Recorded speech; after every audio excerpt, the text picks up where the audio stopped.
Assalamualaikum warahmatullahi wabarakatuh. Perkenalkan, nama saya Rangga Prastio. Di sini saya akan menjelaskan apa itu kecerdasan buatan. Jadi apa kecerdasan buatan itu? Kecerdasan buatan adalah salah satu bagian dari ilmu komputer yang membuat agar mesin dapat melakukan pekerjaan seperti dan sebaik yang dilakukan oleh manusia. Kecerdasan buatan memungkinkan mesin untuk belajar dari pengalaman, menyesuaikan input-input baru dan melaksanakan tugas seperti manusia. Sebagian besar contoh kecerdasan buatan yang ada saat ini, mulai dari komputer yang bermain catur hingga mobil yang mengendarai sendiri. Ini termasuk salah satu contoh dari kecerdasan buatan yang sudah ada sampai saat ini. Selanjutnya materi akan dilanjutkan oleh teman kami bernama Eksa. Assalamualaikum warahmatullahi wabarakatuh. Perkenalkan, nama saya Eksa Setiawan. Kali ini saya akan memberitahukan tentang tujuan, kemampuan, dan manfaat dari kecerdasan buatan itu. Tujuannya membuat kecerdasan buatan itu menurut Winston dan Van de Graaff. Tujuan yang pertama itu adalah untuk membuat mesin jadi pintar. 2. Memahami apa itu kecerdasan buatan. Dan 3. Membuat mesin lebih bermanfaat. Selanjutnya saya akan memberitahu tentang kemampuan dari kecerdasan buatan ini.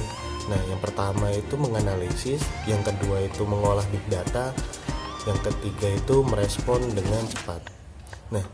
Yang ketiga itu saya akan memberitahukan tentang manfaat dari kecerdasan buatan ini. Manfaatnya itu, kecerdasan buatan itu bersifat permanen, dan juga menawarkan kemudahan. Lalu kecerdasan buatan bersifat konsisten dan teliti. Dan keempat yaitu kecerdasan buatan juga dapat didokumentasikan. Sekian dari saya. Wassalamualaikum warahmatullahi wabarakatuh.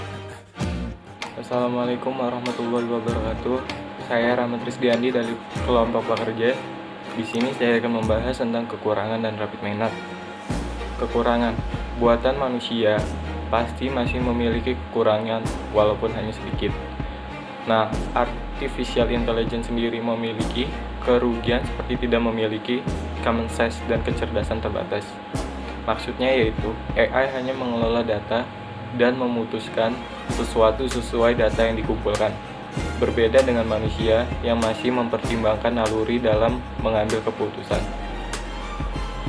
Selain itu, ada informasi yang memang hanya bisa diproses dan dimengerti oleh manusia. Jadi jika nantinya ada suatu robot yang dibentuk menyerupai manusia, robot tersebut tidak akan memiliki insting seperti manusia. Hal tersebut berkaitan dengan kerugian atau kelemahan yang keduanya, yaitu kecerdasannya terbatas. Masuk ke rapid miner. Rapid miner merupakan perangkat lunak yang bersifat terbuka atau open source. Rapid miner adalah sebuah solusi untuk melakukan analisis data terhadap data mining, text mining, dan analisis prediksi. Rapid miner merupakan software yang berdiri sendiri untuk analisis data sebagai mesin data mining. Rapid miner ditulis dengan menggunakan bahasa Java sehingga dapat bekerja di semua sistem operasi. Demikian penjelasan tentang kekurangan dan rapid miner. Terima kasih. Assalamualaikum warahmatullahi wabarakatuh. Perkenalkan, nama saya Ardi Setiawan, NPM 17421019.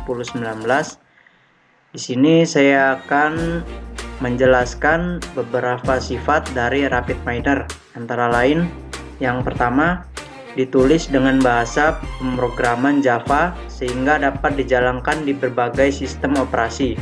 Yang kedua, proses penemuan pengetahuan dimodelkan dengan operator TRIZ.